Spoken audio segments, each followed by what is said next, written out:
बहुत समय पहले अरावली पर्वत की तलहटी में बसे एक छोटे से गांव रणकपुर में एक सुंदर, साहसी और कर्मठ लड़की रहती थी। उसका नाम था सेनोरिटा। उसके लंबे काले बाल, चमकती आंखें और सरल हृदय ने सभी का मन मोह लिया था।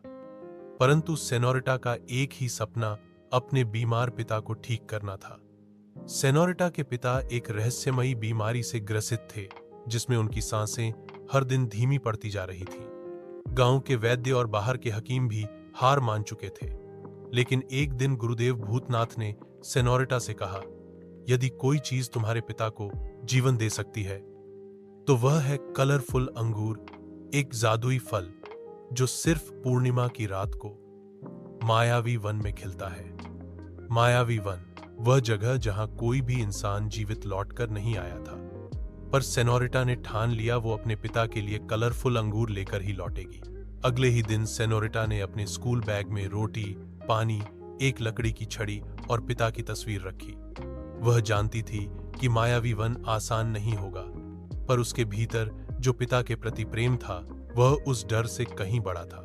जैसे ही वह वन में प्रवेश करती है, चारों ओर एक अजीब सी नीरवता थी।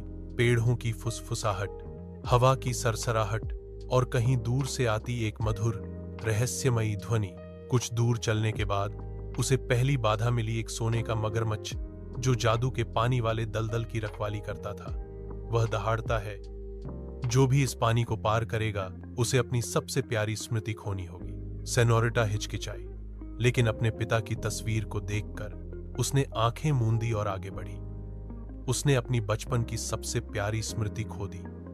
वह क्षण जब पिता ने पहली बार सुन सुन नन्ही लौरी की धुन, खोजा मीठे सपनों में घूम गाकर उसे सुलाया था। वह आगे घाटी पहुंची जहां हर फूल, हर लता एक भावना को दर्शाती थी। वहां एक कंटीली बैल ने उसे जकड़ लिया जो कहती थी, मैं तुम्हारे भीतर छिपा हुआ गुस्सा हूं। क्यों नहीं तुमने दुनिया से लड़ाई की? क्यों नहीं चीखी जब तुम्हारे पिता को सबने छोड़ दिया? सेनोरिटा की आंखों से आंसू बहने लगे।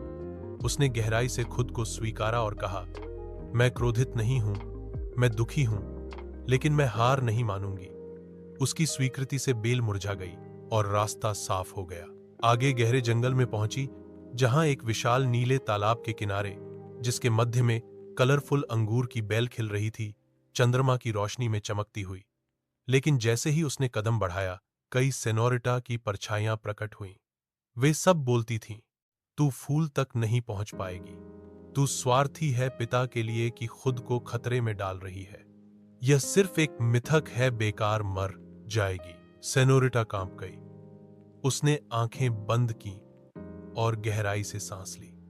फिर बोली, मैं डरती हूं, पर सच्चा प्रेम डर से बड़ा होता है।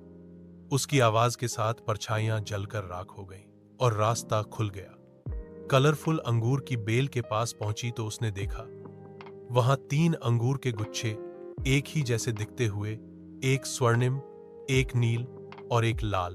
तब सेनोरिटा भ्रमित हो गई, परंतु उसे गुरुदेव भूतनाथ जी की बात याद आई।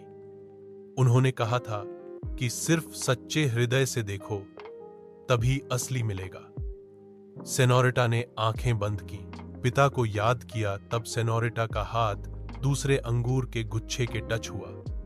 बाकी 2 अंगूर की बेल जलकर राख हो गए। कलरफुल अंगूर हाथ में आते ही पिता ठीक हो गए। सेनोरिटा खुशी खुशी घर लौटी।